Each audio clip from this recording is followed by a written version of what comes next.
Om Sahanavatu Sahanau Bhunaktu Sahaviryam Karavavahai Tejasvinavadhitamastu ma Vidvishavahai. Om Shanti Shanti Shanti. Om Purnamada Purnamidam Purnat Purnamudachyate Purnasya Purnamadaya Purnamevavasishyate. Om Shanti Shanti Shanti. Shruti Smriti Purananam Alayam Karunalayam Namami Bhagavat Padam Shankaram Lokashankaram Shankaram Shankaracharyam Keshavam Badarayanam Sutrabhashya Krutau Vande Bhagavantau Punah Punah Ishvaro Gururatmeri Murti Bheda Vibhagine Vyomavad Vyapta Dehaya Dakshinamurtaye Om Apyayantu Mamangani Vakranaschakshushrotramato Balamindriyani cha sarvani Sarvam Brahma Upanishadam Maham Brahma Nirakuryam Mama Brahma Nirakarod Anirakaranamastva Nirakaranam me astu Tadatmanirate Upanishatsu dharmaste mai santu Om Shanti Shanti Shanti.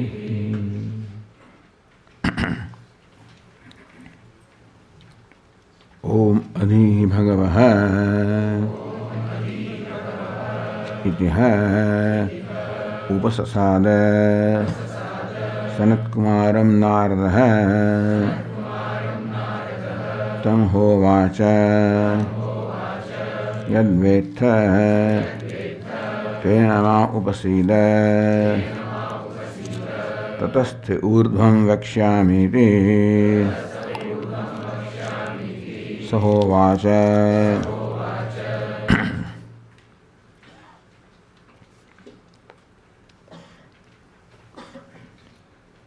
Thus Devarshi Narada Upasasada properly approached Sanat Kumara, who is the elder brother, where the brother is the guru of the brother. In Maharashtra also, the famous saint Jnaneshwar, his guru was his elder brother, Nivrittinath. And what a reverence and love and devotion Jnaneshwar shows for his guru.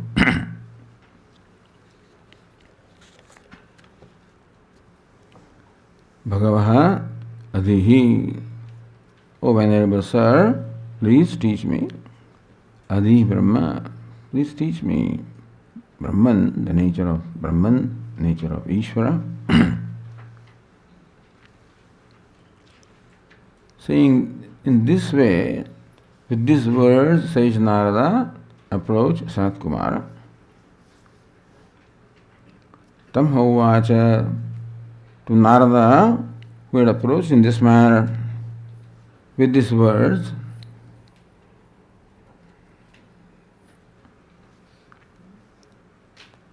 Sanat Kumara said, Yadvetha tenama upasida. Please approach me, meaning please tell me what it is that you already know. Tataste urdhvam vakshyamiri. And I will tell you what is urdhvam beyond what you know. Saha uvacha, to him Narada replied. And we will see there is a reason why Sanat Kumara says it this way. Because what Sayyid Narada says, he knows, that becomes the basis of Sage Sanat Kumara to then lead Narada from what he knows so far to what he should know. And therefore, what the destination is, Adi Bhagavah, please teach me Brahman. That Sage Narada wants to know Brahman is very clear. And Sanat Kumara wants to lead Narada from what he knows to the knowledge of Brahman. And this is quite appropriate. It should gauge your student as to where the student is in two ways. In terms of his Shraddha Bhakti, which is quite clear because Sage Narada approached Sanat Kumara in a very formal, appropriate way, displaying his devotion, his Shraddha, the trust, his sincerity, his commitment. All of these are become very clear in the way the student approaches the teacher. And therefore a proper relationship is already established between the two. So what is expressed here in just a few words may have taken some time also, we do not know. Tad vidhi pranipatena, pranipata, pariprashna, seva. It can be instantaneous also. And so now Sanat Kumara has accepted Narada as a disciple. This is also very important, by the way, that the teacher accepts the aspirant as the disciple. As elsewhere also we see, like in Chhandogyopanishad elsewhere, Tasmai Sahuvacha, to him he replied, that you ask question is one thing, that your question is replied is another thing, that you approach the sage with a proposal that I want to learn from is one thing, and that the sage accepts and proceeds to teach is another thing, because that need not be taken for granted. In Chhandogyopanishad, those 6 sages or aspirants approach Pippalada Rishi, knowing that he knows what we want, he'll be able to tell us what we want to know. When we approach, the sage says, please stay here for 1 year with brahmacharya, with seva, with shraddha. After 1 year, please ask me what it is that you want to know, and if I know the answer, I will give you the answer. So Guru also is very humble. He doesn't claim that I will necessarily know whatever it is that you ask me. Or in the next chapter of Chhandogya itself, Prajapati is the Guru, and Indra as a representative of Devatas, and Virochana, the representative of the Asuras, the demons, both independently approached Prajapati. Because they all heard that one who knows Atma gains all these worlds. They are interested in conquering worlds, basically. But by knowing Atma, you fulfill all your desires and attain all the worlds. Sarvan lokana apnoti. So both of them, independently of that, they find each other there. And they don't even seem to have audience of Prajapati. Both of them stay there for no less than 32 years. And these are 32 divine years. They say that one divine year is 12,000 years, human years. After that, Prajapati calls them, what's the purpose for which you come? We heard you saying, sir, Ya Atma, Apahadapapma, that this is Atma, is this, and one who knows Atma attains all the worlds, and therefore we come seeking knowledge of Atma. Then Prajapati imparts instruction to them. So it's not to be taken for granted just because somebody approaches a teacher that necessarily they are accepted or that the desire is fulfilled.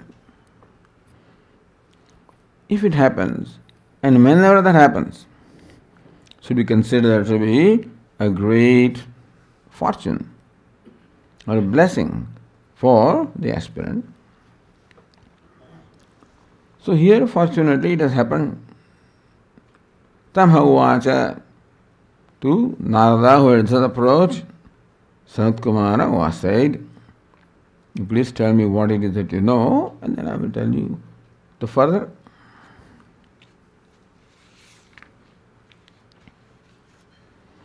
Then,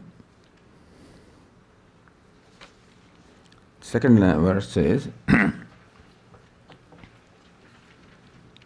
second verse of this is I read this morning. Rugvedam Bhagavad-jemi, I know Rugveda, Yajurveda, Samaveda, Sarveda, Ityasa, Purana, and every possible branch of knowledge, and even the archery, the astronomy, everything, and also the fine arts. Apparently everything says Narada knew. Having said that, said Narada continues, which is our second verse here. So let us read that. Soham Bhagavaha Mantravidavasmi Na Atmavita Shrutam Heva Me Bhagavad-drusebhyah Tarpi Shokam Atmavit iti Soham Bhagavash-shocami Tamma Bhagavan Shokasya Param Tarayitu Iti Tamha Uvacha Yadvai Kincha Etata Adhyagishtaha Nama Eva Etata.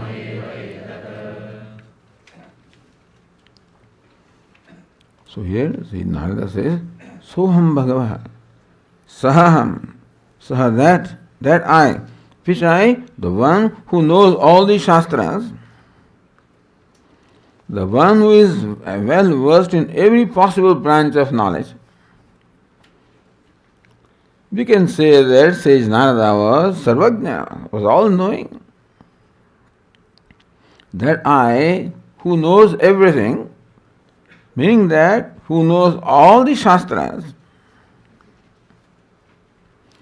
Mantravit eva asmi, I am only the knower of mantra, no Atmavit, but I am not the knower of Atma. Now here Sage Narada seems to distinguish between Mantravit, the knower of mantra, Atmavit, knower of Atma. Na Atmavit, I am not the knower of Atma. In spite of knowing all these texts and scriptures, I still do not know Atma.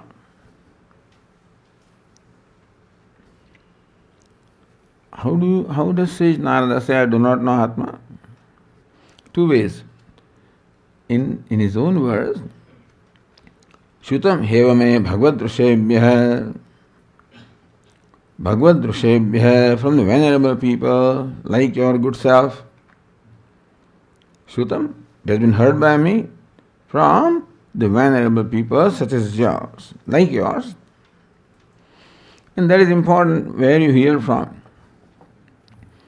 If Tom, Dick and Harry says something, and you don't necessarily take it seriously, Bhagavad-drusebhyah, people like you,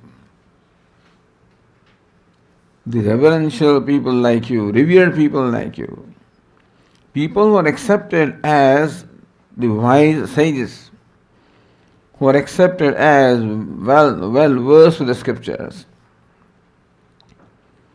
And therefore, those who are mature, and when they say something that reflects their maturity, They say what they mean, and they mean what they say.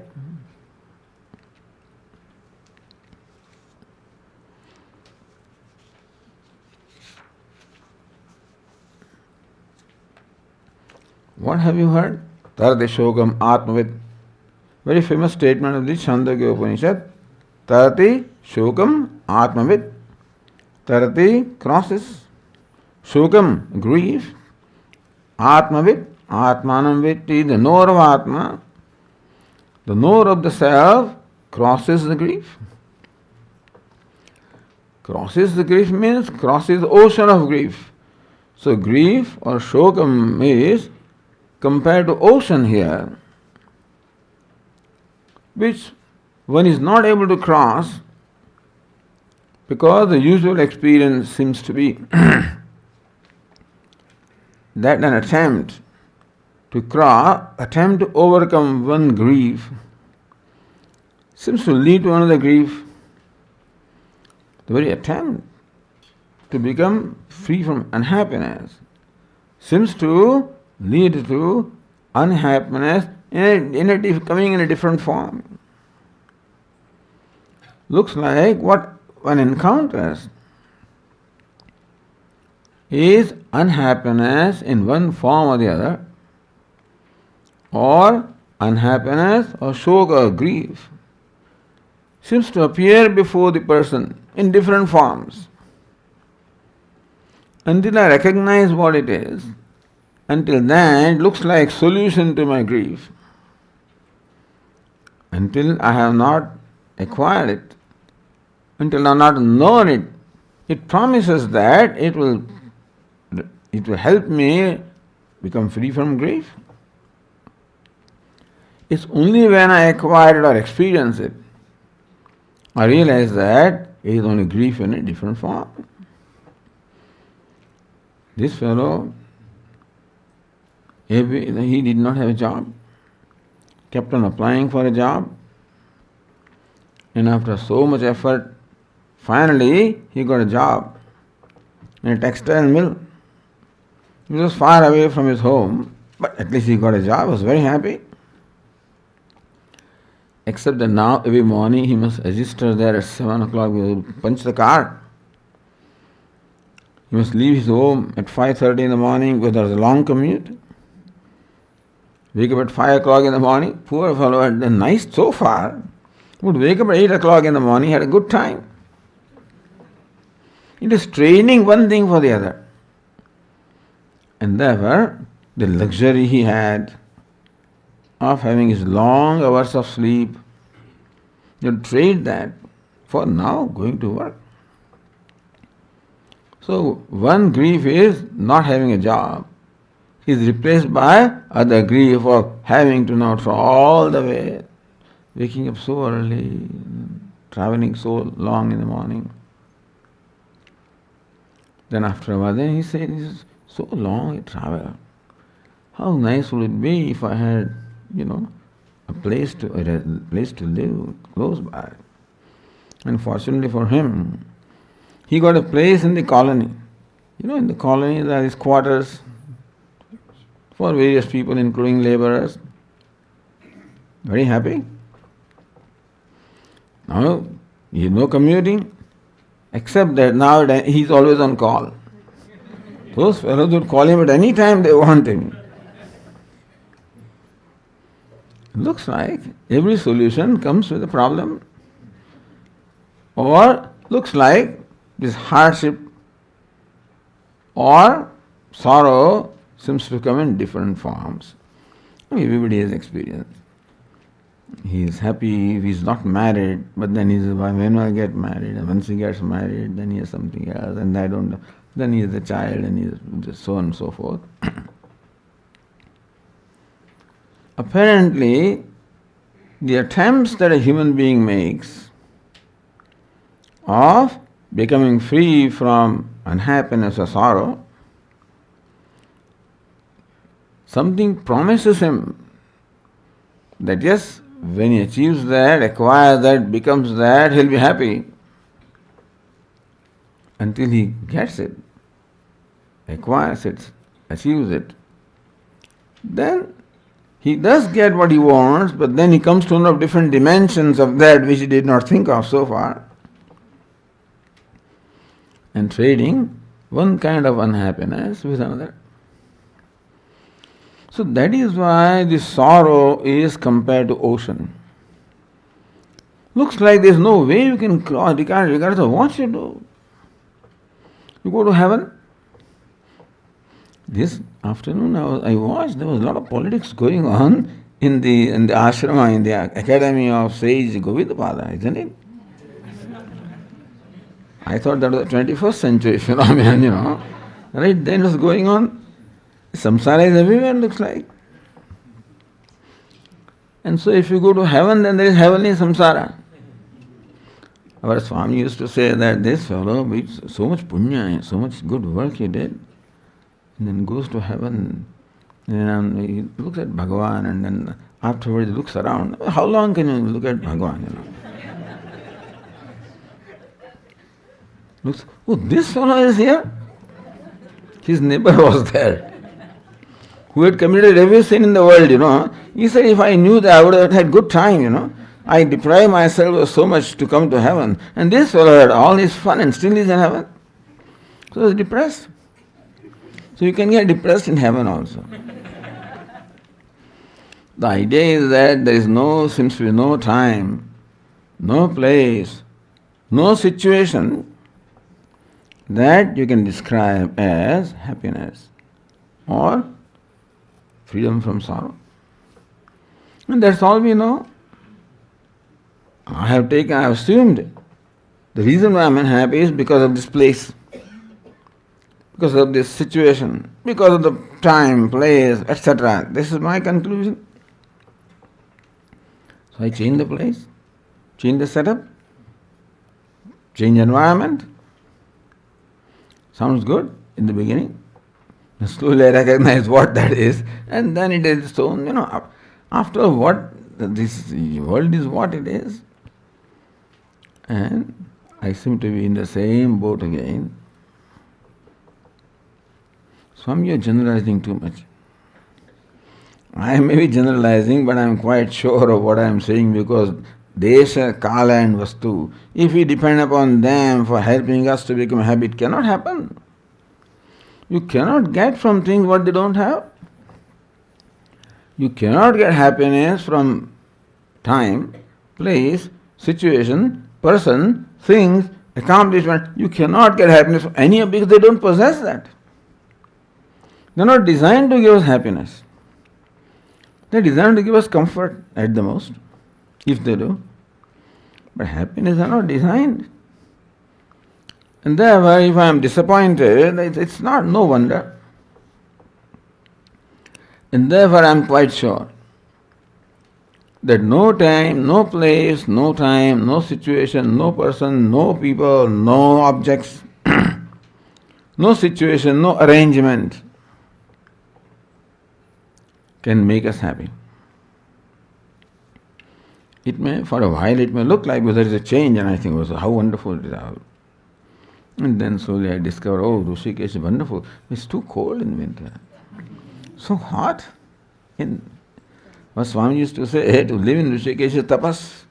Be every season, winter is very cold, summer is very hot, and rain is too much rain.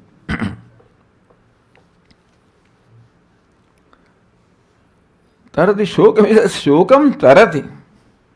He crosses grief. What do you mean crossing grief? The grief is like ocean. And the ocean you can never cross. And that's exactly what human being is trying to do. Then, Shrutam Hyetat Bhagavad Rishebhya.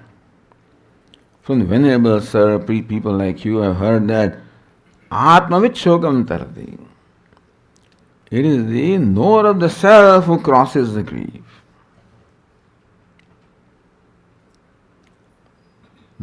Knower of the self is what? Knower of oneself.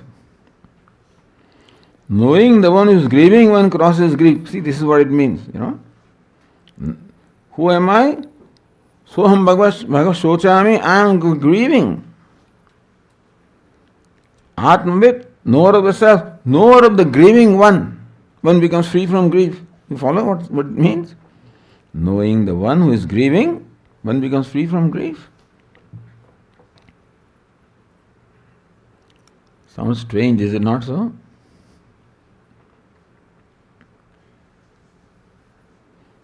So anyway, this is what Vedanta will teach us.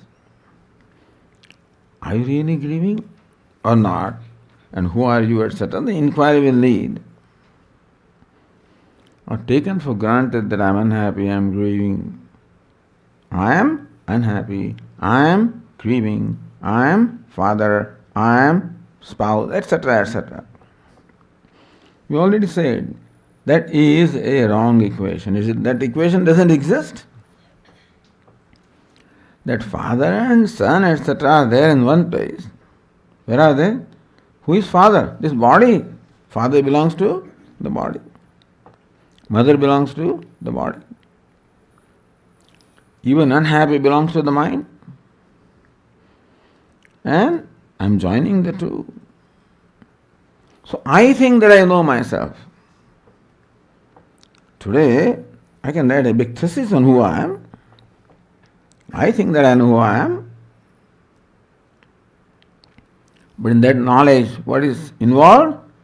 Two separate entities are lumped together. And that is how I think that I know myself. And that is why what the teacher will teach us. How will the knowledge of self be imparted? By Atma, Anatma, Viveka. Viveka, separation.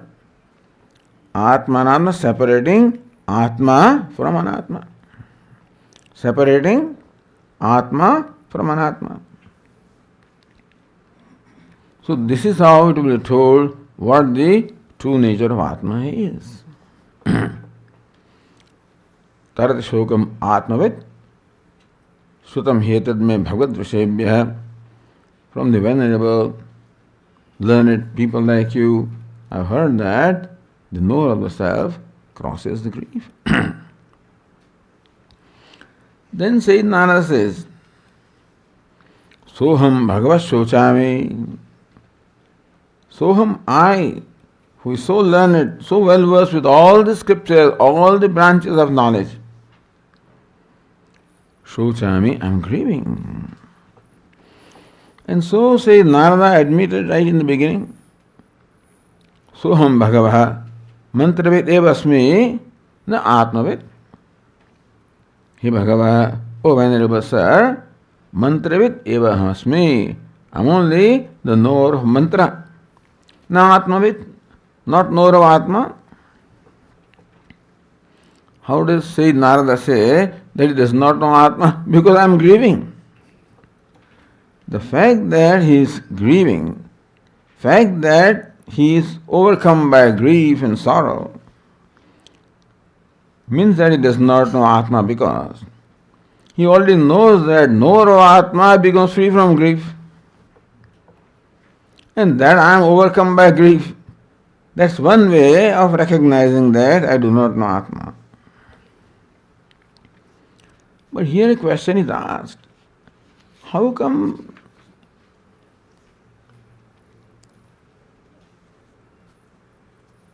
in spite of knowing all the texts, and he is a very learned person, one of the disciplines that he knows is of course Vyakaranam. And therefore, for sure, he knows the meaning of everything that he has learned. And when we say Rig Veda, Yajur Veda, etc., that also includes Upanishads. You know very well that Veda has the mantra section, Brahmana section, Brahmana has again the Aranyaka. Upanishads are all included in Vedas.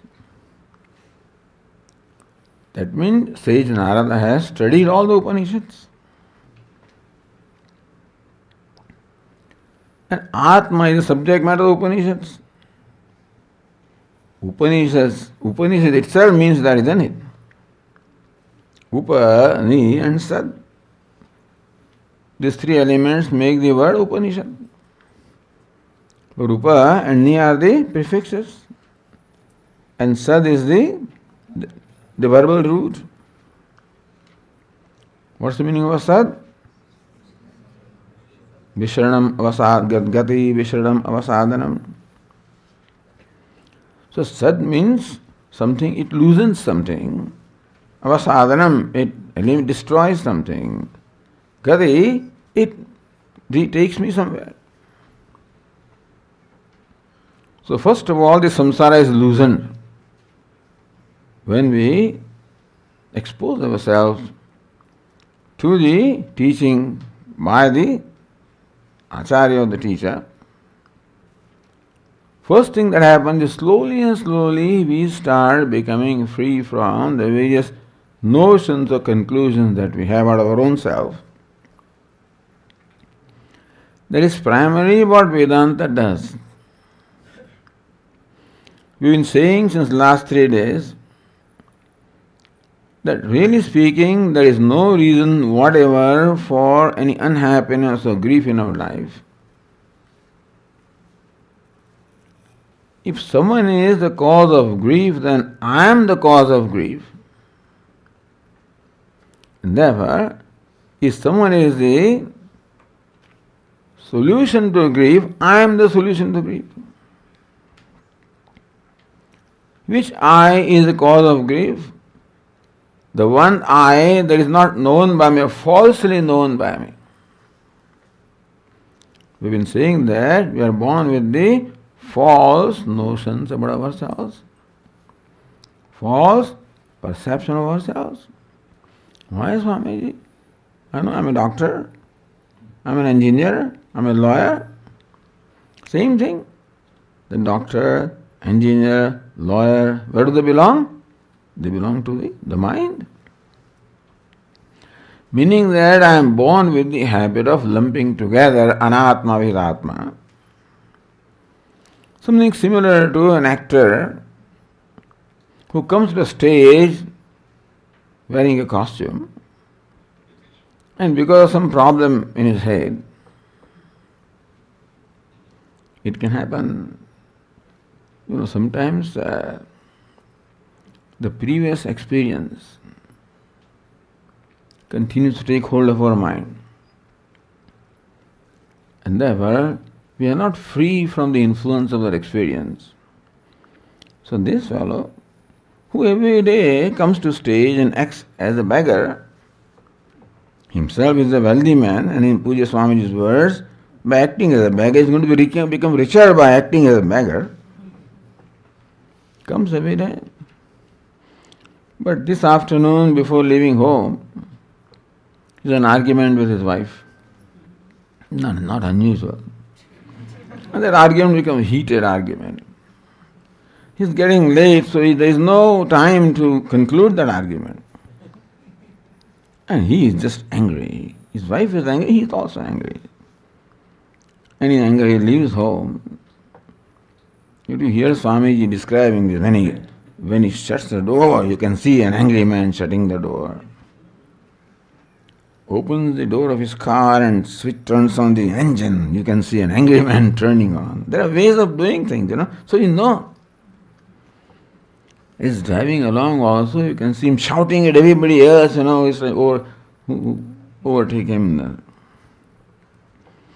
So thus when he comes to the studio, he's an angry man. Meaning not overcome the influence of the previous experience. And as usual, he dresses as a beggar and watches in a big mirror before he goes to the stage. And yes, I'm very well dressed, all right. And takes up his position as a beggar. As a beggar, he sits on the sidewalk, spreading a cloth in front of him. People are passing by, throwing some coins, something. People treat him differently. That is how the drama is, play is. Somebody is kind to him, so throws some coin. Somebody is very generous, gives him a rupee. Somebody is nasty and never teases him, shouts at him, insults him. Oh, that's how life is. He knows that. He's well versed, he's a very good actor. So this goes on. He knows that he is not supposed to react to anybody. He is a beggar. He cannot afford to react to anybody. But today, God knows what happened. Because that angry, the husband is not gone from him. In order for him to now act as an actor, as a beggar, husband must go. And then this beggar should take over him. But husband is not gone. And so when one of the passers-by insults him, he just gets up and gives him a punch. He became husband. When he did not transfer from one role to the other. And the curtains came down. So this is called identification, and therefore this can happen. Similarly also, that is how the Atma, Anatma lumping together happens. Lumping together of the actor and his costume. Otherwise the distinction is clear to him.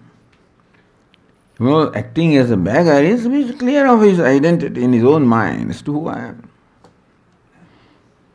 And very effectively plays the part of the beggar. And when necessary brings out tears, because he has the benefit of the background music and everything. He has studied a number of beggars, and so he is much more skilled than his ordinary beggars.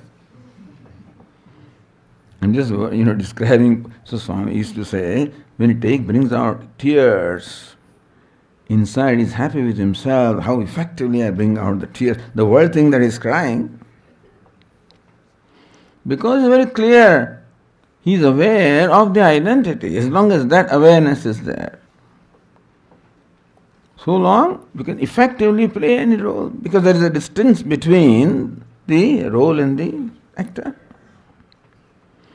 When the distance gets erased for whatever reason, when he becomes a real beggar, becomes a miserable person. Something like that to the Atma. That there is a distance. There is here this body, sense organs, mind, intellect. We have that. You can call it personality. Vedanta calls it upadhi, a personality. Each one of us has a personality, which is what distinguishes one from the other. But the person who is functioning through the personality. And as long as the distinction is clear, so long he can enjoy even the role of a beggar. You can enjoy it. There's nothing wrong in enjoying it. You enjoy the role. As long as you're clear as to who you are. Otherwise, the role becomes a big problem. As long as problems or role are confined to role, so long it's fun. When problems or role become your problem, then there's a big samsara. That's called grief. So this is what Vedanta teaches. That's what Upanishad teaches.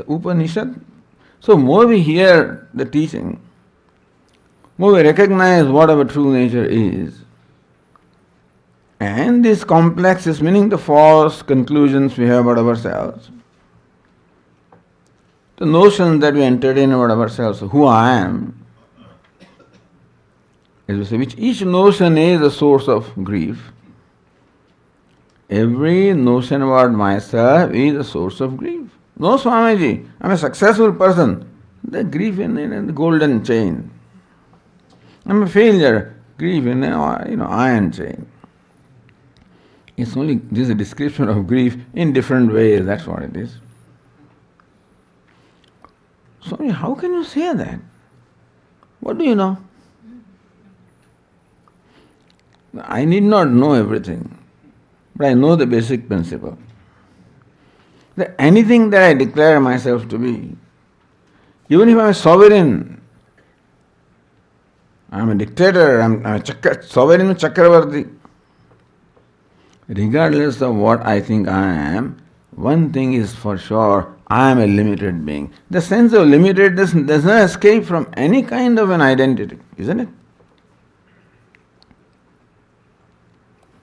And therefore, if you what do you want to be? I want to be sovereign Chakravarti. Make him Chakravarti, making sovereign in the universe. I'm happy. It begins from, Nisto Hekasadam begins from a person who has nothing, and ask him, what do you want? Ekasatam, just 100 rupees. Sati Dasasadam, you give 100 rupees. Are you happy? No. After 6 months you want 100,000 rupees. Then he wants 1,00,000 rupees. Now he is wealthy, so he wants to be a politician, so he wants power, then he wants to be a king. Begin, I want to be now a sovereign, Chakravarti, king of the whole world. Make him. Are you happy? No, I want to be Indra. I want to be the king of the gods. Make him. How long will happiness last? I want to be Brahma. Brahma, Vishnupadam, Harihi, Harapadam, Trushnavadim, Kogataha. Who can ever find the end of Trishna? So becoming something can never make me free from a sense of limitation. One limited entity becomes another limited entity. That's how human being tries to overcome grief, by becoming from one to the other. Tardi Shokam Atmavid. This whole Upanishad teaches what's the true nature of yourself. That grief is, you are not grieving, that is not your nature. You are not what you take yourself to be. Tattvamasi, you are Brahman, you are whole and complete, limitless. We'll see.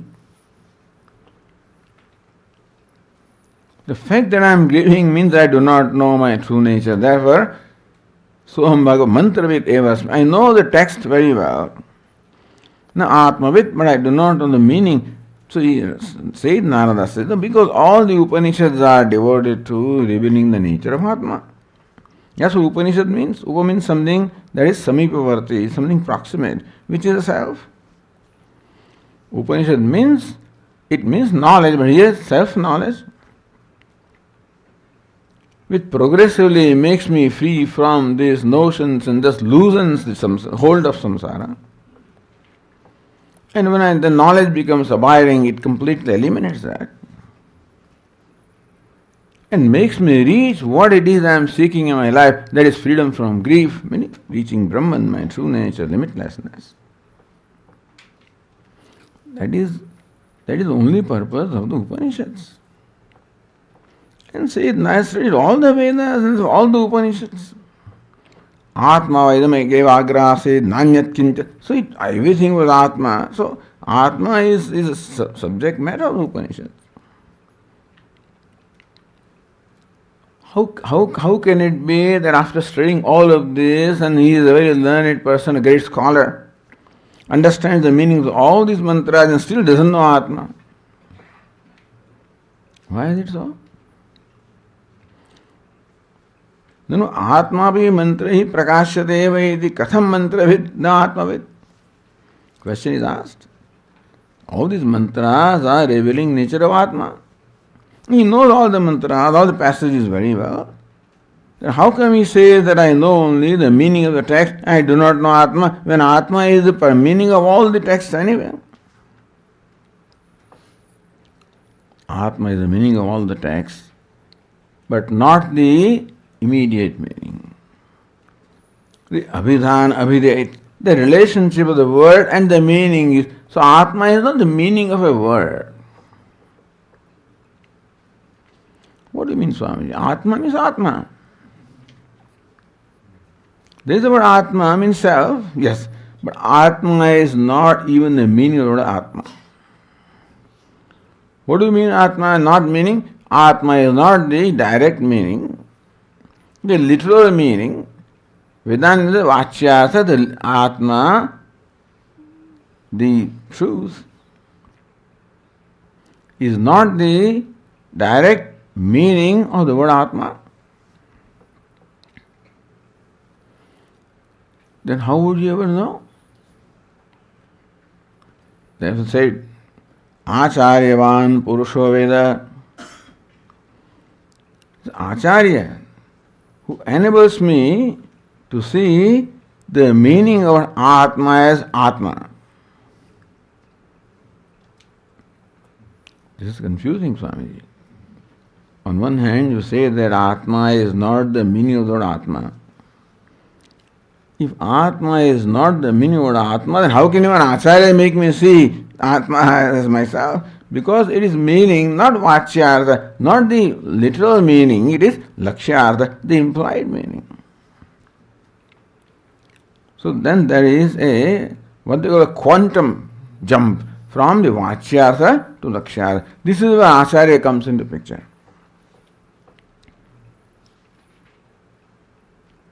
The one who knows how to unfold the meaning of the words and thus makes the prepared disciple see the implied meaning of the word Atma. How does it happen? By letting go the Vachyartha, the immediate meaning, which is what I know. I know what Atma is, I know who I am. I am so and so. But letting go that meaning, then what remains is the true meaning of the word Atma. Meaning that even the word Atma also does not reveal literally the truth that Atma is. And the reality that Atma is. So this is where even if say Narada has studied all the scriptures, without Acharya, even if he studies the scriptures also, even he doesn't know what in fact Upanishads seek to convey. And therefore I do not know. Both ways. The fact that I am grieving shows that I do not know Atma, because I have heard that no Atma crosses the grief and I am grieving, so I do not know. And secondly, mantra videva hamasmi, I know the textual meaning of all these passages and words and sentences, but Atma is not the textual meaning of a sentence. It is the implied meaning. Meaning that when this meaning drops, when the literal meaning drops, then the implied meaning reveals itself.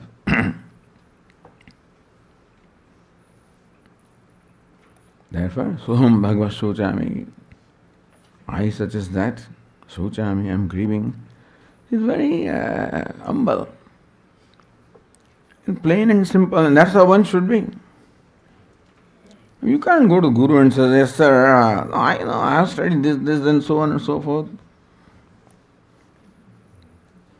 You can't have vanity, you can't have pride of your learning. He doesn't have pride of his learning. As long as the pride is there in the mind, so long the mind is not available for learning anyway. And therefore here, the example that says Narada reveals by his own example that what we require is humility. Says here, Acharya here, by saying how, what is the purpose of this Akhyayika, or why is it the subject matter is communicated to us in this Akhyayika or anecdote. You could have straight away started the lecture. But then Upanishad makes it a point to communicate this in a certain setup. Like, Yamaraja and Nachiketa, Shvetaketu and Uddalaka, Shaunaka and Angiras. So what's the reason why Akhyayika? Akhyayika to Paravidya Stutyartha. Akhyayika, this anecdote, is meant for stuti, for extolling Brahma Vidya.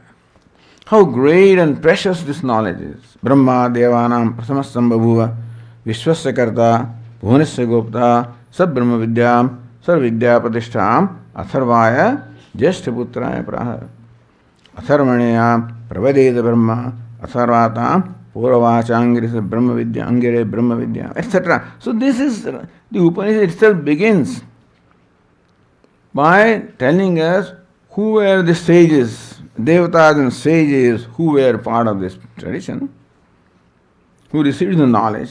So the Guru Shishya Parampara is being told. That also is the way of extolling or praising the Brahma. Look what great people were involved, and who are the people who dedicated themselves to gaining this knowledge. Asarva, Satyavaha, Praha, Angiras, Angihi, Angiras, Shaunaka, all these great sages. Here also, says Narada, such an accomplished person. In a very humble manner, he approaches Sanat Kumara. So, Paravidya Stutyartha, for stuti, for praising, for extolling Brahma Vidya. Who is the teacher of Brahma Vidya? None other than Sanat Kumara. And who is the receiver of knowledge? None other than sage Narada. So, such great people are involved in this tradition. Not only that, but look at sage Narada, such an accomplished person, also approaches Sanat Kumara in a very like an ordinary person, with no pride at all, with all humility, with all sincerity, just as an ordinary person would approach his or her teacher. That means that this shows a tremendous amount of renunciation on the part of sage Narada, that he renounced all the pride. That is really to be renounced. What is renounced? To be renounced is that. And pride coming from what? Says here,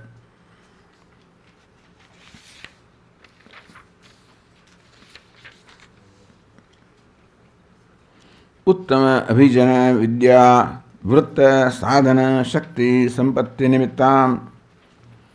Well, sage Narada came from a great noble family, noble lineage. What noble? From Brahmaji comes.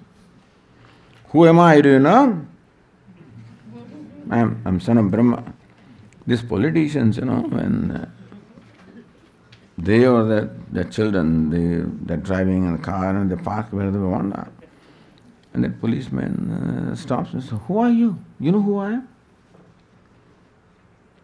And if that policeman or traffic man does something, then he punishes him, I'll see that you are transferred. Meaning, this pride people have, and it's not easy to give up that. But all the pride coming from the lineage, the birth, the education, the activities, the status, the fame, all of that pride has been just given up. And that is one difficult thing to give up. That how precious this Brahma Vidya must be. That to acquire that, sage Narada gave up all of this, renounced all of this. That's the price that he paid. Price that sage Narada was willing to pay for Brahma Vidya. The 8th chapter, how Indra and Virochana, both of them, Indra is the king of the gods and Virochana is the king of the demons, and both of them gave up their kingdom and all the luxuries and then became just ordinary brahmacharis or tapasvis, and performed austerity for 32 years. Meaning, how much sacrifice they have made. Such great people, if you and I make, that's all right. Such great people have made such great sacrifice. How valuable it must be, how precious it must be. So that is how the value, the preciousness of Brahma Vidya is indicated here.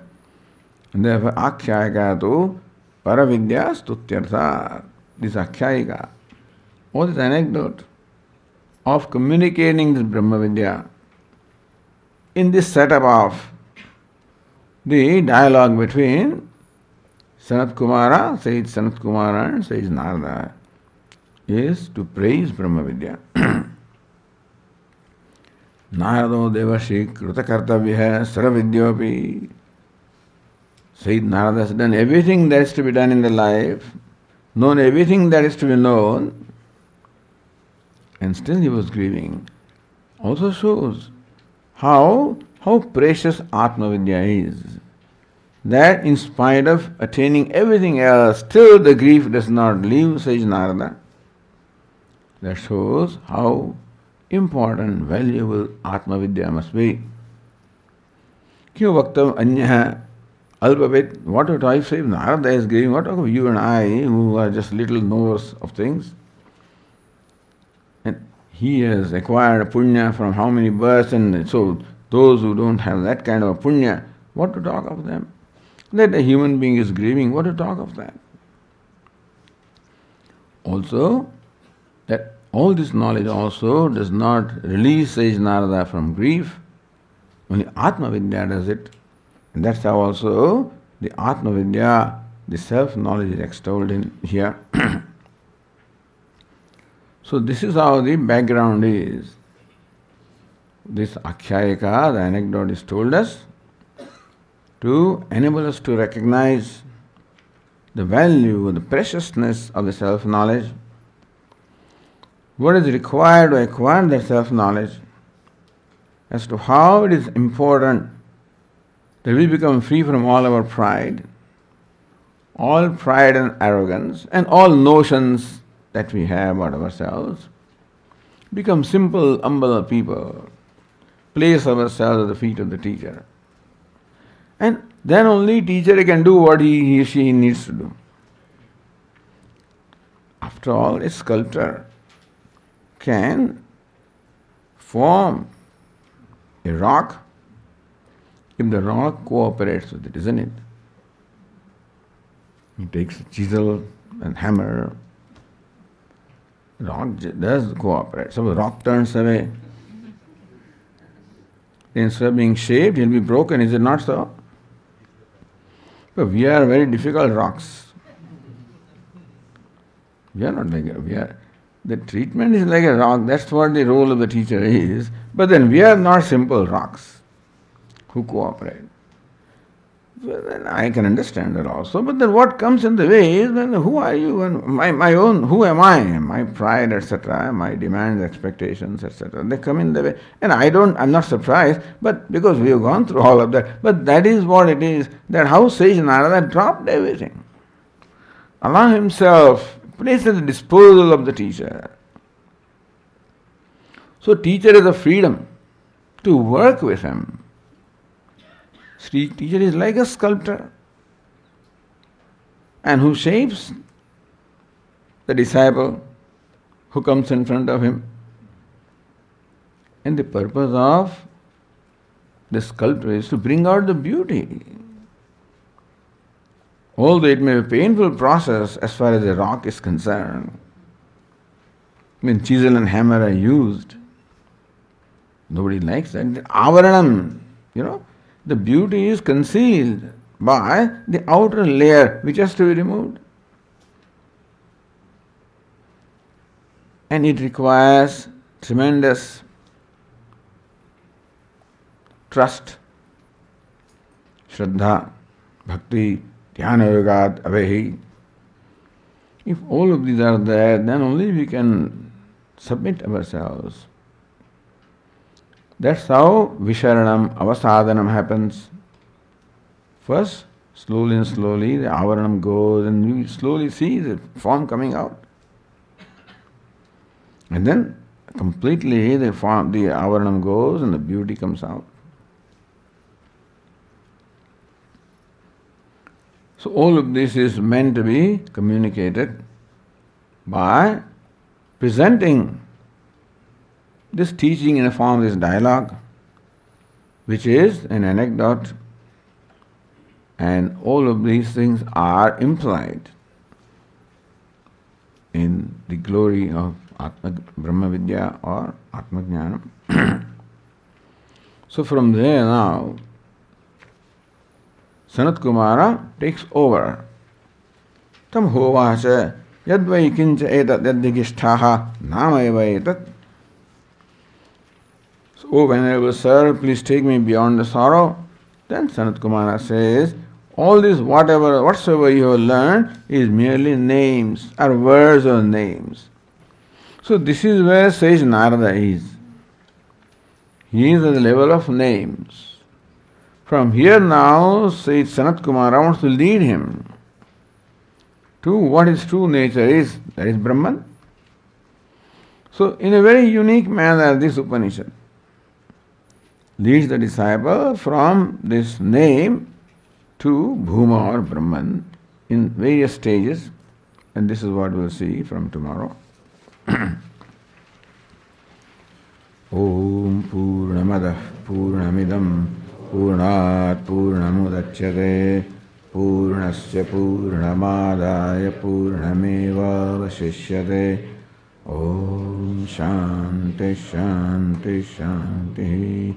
Shankaram Shankaracharyam Keshavam Badarayanam Sutrabhashya Krutau Vande Bhagavantau Punah Punah Ishvaro Gururatmedi Murti Bheda Vibhagine Vyomavad Vyapta Dehaya Dakshinamurtaye Namaha. Om Shanti Shanti Shanti. Hari Om. Shri Gurubhyo Namaha. Hari Om.